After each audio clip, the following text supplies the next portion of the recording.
17 जून 1631 तापी नदी के किनारे बसे बुरहानपुर में शाही डेरा खामोशी में डूबा था। शाहजहां अपने दक्कन अभियान के सिलसिले में महीनों से यहीं ठहरे हुए थे।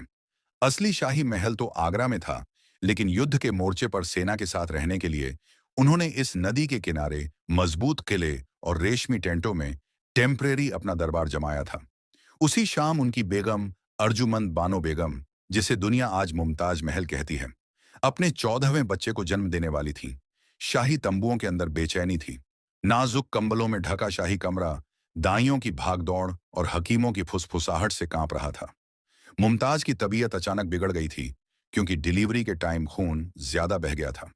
शाही हकीमों ने अपने हर नुस्खे, हर दवा आजमाई, मगर राहत न मिली। हर खबर शाहजहां तक पहुंचती रही।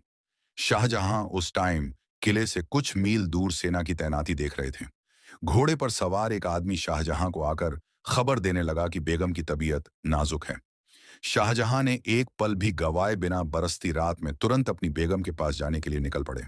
बादशाह का काफिला गड़गड़ाती बिजली की रात में रेत और कीचड़ को चीरते हुए आगे बढ़ रहे थे, और थोड़ी दूर से शाही डेरा दिखने लगा था।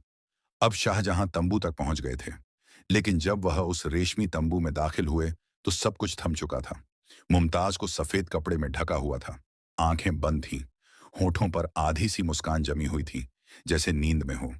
शोक में डूबे शाहजहां ने उसके हाथ को अपने हाथ में लिया और देर रात तक उसे देखते रहे।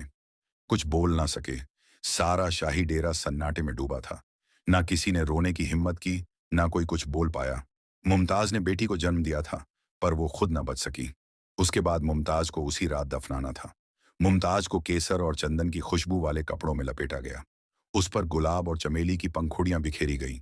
बॉडी को एक खास लकड़े के ताबूत में रखा गया और उसके चारों ओर चांदी की जाली बांधी गई।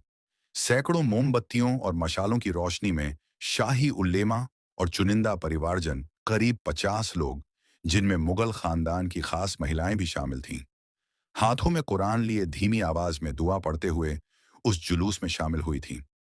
सैनिकों की कतार ने रास्ते को घेरा था, ताकि कोई बाहरी शोर इस पाक पल में दखल ना दे सके। रात की नमी और तापी नदी की ठंडी हवा के